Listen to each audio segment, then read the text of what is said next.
Hello, everyone. Welcome to another edition of the Empowering Entrepreneurs Podcast. I'm Glenn Harper. Julie Smith. What's going on, Julie? Well, it's been really rainy here and it's supposed to be summer. So I don't know what to do with myself because we've been stuck inside for the last 6 months anyways. Well, I got to be on the golf course yesterday, and even with the Canadian fire smoke, it was still a beautiful day. So finally, summer has reached us in Columbus. Good for you. So I think we wanted to, dive deeper into something Glenn has kind of coined, the spending of chicks and dudes and kind of the mindset and the thoughts of it and kind of how it pertains to entrepreneurs, because we definitely think differently when it comes to money and how that works. And it's just really interesting, especially as we've gone through these things with entrepreneurs of just sometimes the stereotype is true. It is. And, we look at this as in most people's household, the chick and the dude, they're married, whatever that looks like. And the money is always like the biggest problem that comes up for whatever the reason is. And how that works is if everybody has real jobs, they have a set amount of income that comes in. And in America, we're just good at that. Whatever we make, we always spend a little bit more. We always leverage ourselves a little bit because we have that steady income coming in. And that works all fine and dandy, and everybody's upset because we're spending more than we're bringing in, but it's just the way it is because we can rely on that, we can leverage ourselves. Well, when you're an entrepreneur, you have these ups and downs of income. Well, if your lifestyle is this and your income's high, that's great, but as soon as your income goes low, now what do you do? So you're in a pickle. So what we try to do is you try to encourage our entrepreneurs, they got to work with their spouse at home to set up what is the bare minimum we need to live on.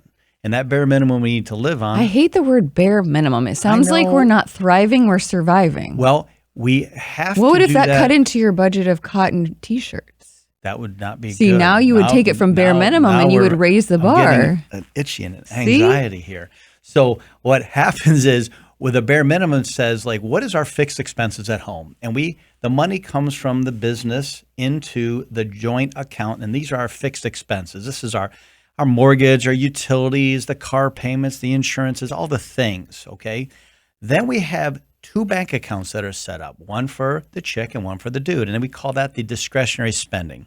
And whatever goes in there, whatever we each need, usually we try to make it equal. So I just have a question because I feel like what's mine is yours and what's yours is mine. So do I technically have access to both? That's a rule that what is mine is yours, what's ours is yours, and what's yours is yours. That's a rule, okay? So knowing that, when we set this thing up, it's sort of thing where each of us can spend unfettered whatever we want. When we spend it out of the joint account, as a rule, whatever money is in there always gets spent every month. That's just the way it is, and 99% of our clients and people's households, they just spend all this money because it's available. Well, once we say, hey, let's analyze that a little bit deeper. What ends up happening in that joint account without separating it out and money goes in, the chicks spend 50 things a month, $10 at Walmart, $15 at Starbucks, $40 at Target, all the little things, they are nickel and diming it all month long. The dude's looking at the bank statement going, what, bang, bang, bang. It's like a slot machine, bang, bang, bang, bang. What is going on here?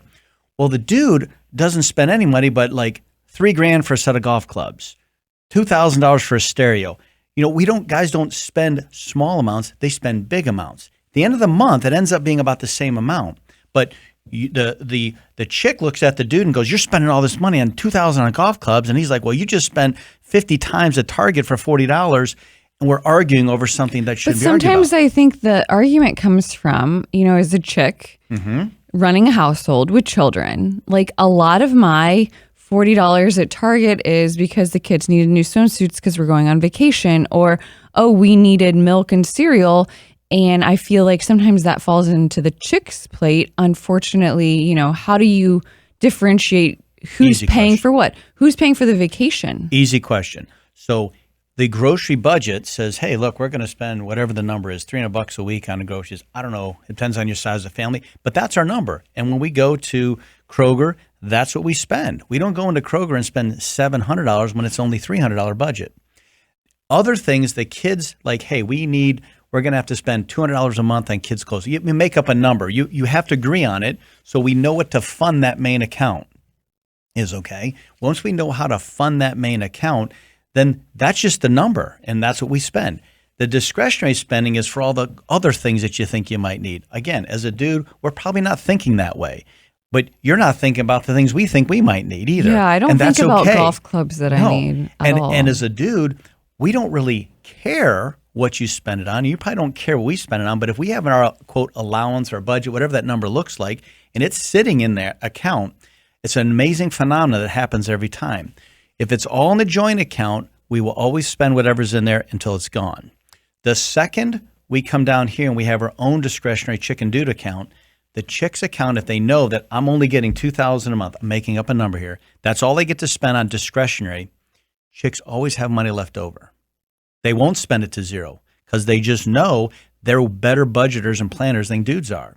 A dude, if I got $2,000 in my account, I guess I'm spending $2,000 this month, and I'll find a way to spend it because it's been allocated to me. When it's up here, I might not spend it, but when it's in my own account, I'll probably spend it. I won't have any money left, and that's okay. I'll make coffee at home. So what it does, it takes the whole dynamic of arguing with a spouse about how we're spending our money. We just agree on what the fixed expenses are, and then we agree what's our discretionary spending, and we fund those accounts, and that's it. And then as we get more money available, now it's like conversations, well, we were spending $4,000 a month, now we only need $3,000. Well, let's save that extra $1,000 in the business, and we'll put that into our vacation fund. Well, we put $1,000 a month in our vacation fund. We got $12,000 to go to Disney or wherever we're going to go. That's awesome. But if we were just to take the extra $1,000 a month and put it in the joint account, it just gets blown on whatever. We have nothing to show for it at the end of the year, at the end of the month. It just disappears. It's just a weirdest thing. But I'm telling you, if you try this strategy, it will work. So are you suggesting that the husband and wife sit down with an Excel spreadsheet on what those fixed expenses are to figure out that joint account, and then the rest is just there's no one has to account for anything? So it's funny you say, because as a bean counter, who doesn't love a spreadsheet, right? But most chicks probably don't like the spreadsheet. They already have it up in their head. They're already doing the math. What has to happen is we're just putting a boundary on each other of saying, as a chick, this is your spending boundary. We agree to it. You agree to it. This is, as a dude, this is my spending boundary. I agree to it. And we just go do what we do. And it's highly probable that the end of the quarter, if everybody holds true to their guns and does what they're supposed to do, even though this is our cost of living at home, but our business is doing this, we still have enough to take out, so we're not stressed about having money because our budget is enough that we're living within our means. The extra that the chick never spends, it's the craziest thing. She might even be willing to say, hey, let's put that toward the vacation and let's get an upgrade to first class or get a room with a balcony. Like, it means something. The money means something. If it just goes in the vortex of doom in the joint account, it just goes. Like, we don't even know what we spend it on. When I say we, this is every couple out there. They can't even imagine where the money goes. And it's just the biggest source of contention generally with money is the uncertainty of when we get it, if we're up or down. And if it's there, it just gets spent. I mean, it's interesting. Definitely golf clubs and or cotton T-shirts filter into how I am spending my money. But I mean, and again, there's going to be, the jorts are coming back, so just be ready for that. It's going to be a thing. I think the women will revolt on that. They probably will. And again, in part of that thing too is trying to agree what is a joint expense, and as again, in each relationship, sometimes the dude is like the money savvy person and they want to be involved in that. Other times it's the chick that's the money savvy person and they want to budget that. It doesn't matter which one it is. It's just that we all got to agree to it. Some guys are like, I don't want any, but just, can I have $10 in my wallet for the week and I'm good? Other dudes are like, man, if I don't have a bunch of money in my pocket, I can't function. And chicks are the same way. You want to be able to know you can go buy what you want within budget, but it's not unlimited. Because if it's unlimited, now it puts the pressure on whichever other spouse is trying to make that budget happen. And now we're like short.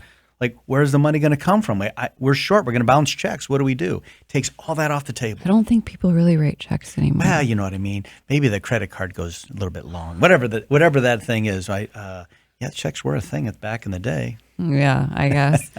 Well, I guess that's just another episode of Empowering Entrepreneurs and, the chicks and dudes spending and what that looks like and how it all works. And I mean, I guess we've done it enough to know that it usually does work that way. Although, I'm still trying to do a survey to get, the vacation money in the joint account, but Well, that's a separate account for the vacation we'll account. work on that. That's another episode. But I promise you, if you go into this with your spouse and you are genuine in both of you that we have to control our spending so we can not be negative every month and we can have extra money to do something memorable, buying another widget at Walmart is not going to make your life memorable. But if that money gets set aside and we go on vacation, we put an addition to the house, we buy a new car, those things mean something. So it's about getting more value out of your money versus just it comes in and it spends it. And it doesn't matter if you make $1 million a year or $10 a year. The premise, the scientific law that I've deemed it that way, that it's the universal truth. All right. Well, so I'm looking forward to everybody feeding back on this and saying, yes, we tried it. It was amazing. And it took all these things off the table. I really think the only thing that's going to come out of this is that the women make a rule that no jorts are allowed to come out of any account. And listen, if that's what it has to be for the bigger goal, the dudes will sacrifice it. It's okay. Well, there we have it. So there's another sterling real life example everybody gets to use from the Empowering Entrepreneurs podcast. I'm Glenn Harper. Julie Smith.